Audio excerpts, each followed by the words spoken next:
Oppenheimer's life in the real world is divided into two stages, before and after the atomic bomb. The first stage of efforts for quantum discoveries and researches that led to the making of atomic bomb. The second stage is to try to prevent the escalation of the nuclear challenge by the political powers, which leads to the reaction of the politicians and his punishment, and ultimately his isolation and frustration. It is clear that the success of the atomic bomb test and explosion is the turning point of Oppenheimer's life. Christopher Nolan, in the film Oppenheimer, uses two narrative paths to show Oppenheimer's life, presenting four storylines. The first narrative path begins in the second period, simultaneously reviewing events from the first period. The second narrative path starts outside Oppenheimer's life, focusing on Strauss's memories and opinions about Oppenheimer's second life period.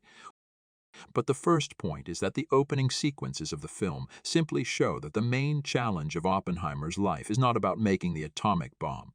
Of course, the previous information of the viewer is also effective in this result, and the film did not try to challenge the narrative of the audience in this regard. For this reason, the process of revelation and understanding is not processed and poorly represented, and the film's relationship with the atomic bomb is only a narrative description of how was it made. This approach makes the form of narration documentary, and the main issue of the film is no longer the atomic bomb.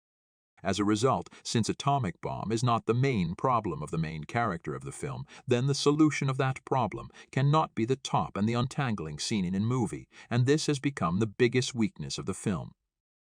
Only in the first great scene of the movie does the story leave this mental presupposition of the narrative and tries to get to know Oppenheimer, which is the scene of the initial negotiation and trying to convince Colonel Groves. This point has made the scene of the beginning of cooperation with Colonel Groves the best scene of the first half of the story.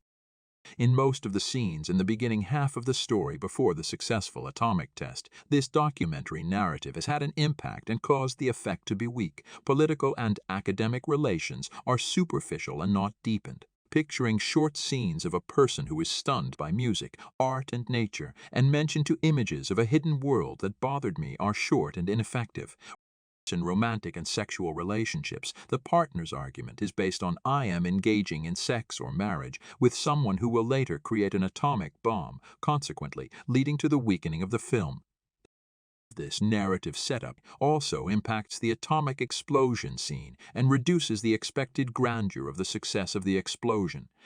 Being sure of the outcome in the narrator's mind has eliminated the hesitation that young Oppenheimer went through on the way to discovering and shaping his personality. A weakness that have been a great tool for a stronger form of presentation. The second narrative path of the film covers a dual-layered story. In the first layer, the story is about the political forces' attempts to punish and restrict Oppenheimer.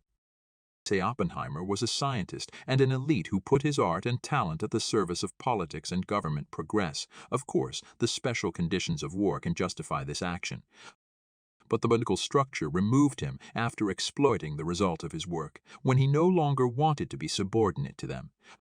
Strauss's struggle is actually anger that the political power have from Oppenheimer because he did not put them in the first priority.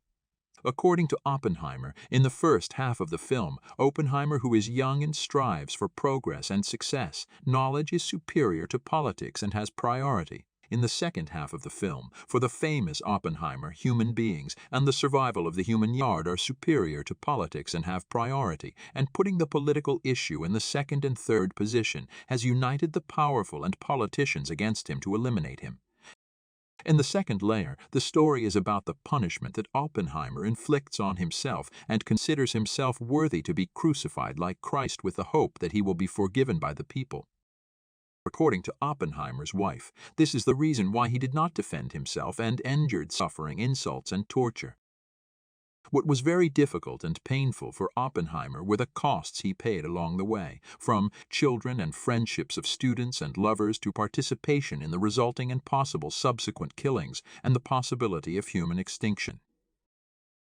In Strauss's narration of the first meeting with Oppenheimer, we see that Oppenheimer, who succeeded in building his character based on the results of the impact of his science on society and his relationships, can be seen strong, proud, aggressive, self-confident, and arrogant. He comes out well after a verbal and conversational debate about the pronunciation of names and being Jewish and the ability to mix with people and live normally, or the constant distinction and being special and isolated with Strauss, who is a symbol of power. After this scene, Oppenheimer goes to meet Einstein, a scene that we reach at the end of the film. The scene which, according to Strauss, is the most important scientific event of the period and becomes the most important event of the film. Now we have to address one of the most important questions that have not been addressed. What does Einstein symbolize in this movie? In the ancient Greek thought, people who did great services to the people and the city were approved to be considered as gods after their death, and later generations called them gods. Since Oppenheimer is a Jew and being a Jew is mentioned and emphasized a lot in the film, it is better to mention the concept of the Jewish God. In Jewish belief, God is an old man who created the world. Then the world continues on its own path and yard based on the rules and independently of God. And the world can take the hat off the gods' heads based on its own laws. The human-like God has always been considered and represented in Greek and Jewish thought. Now, by summarizing and integrating the Greek narration of the formation of the gods and the Jewish narration of God, that scene can be considered a symbol of Oppenheimer's meeting and prayers with God. A human-like God who created the world and is busy with his retirement, while the world continues independent based on the laws of physics, and as we see with emphasis in the movie, it takes off the hat from God. In price, Oppenheimer puts on his hat and approaches Einstein, the mentor, to the court of the gods. In this view, what happened in that scene is inner challenge.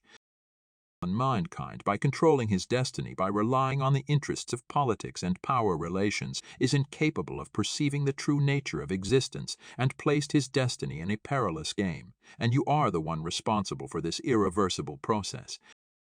After this meeting, Oppenheimer realizes that he will pay a heavy price for what he has gained. The reason Oppenheimer does not defend himself and endures torture and insults is the answer he gets from praying to God. He is broken from the inside and has nothing left to lose, abandoned in inner suffering. In fact, he abandoned himself and no longer cares about the opinions of others. What scientific and political associations say is worthless in his opinion. He surrenders and accepts the suffering that he thinks the gods have planned for him.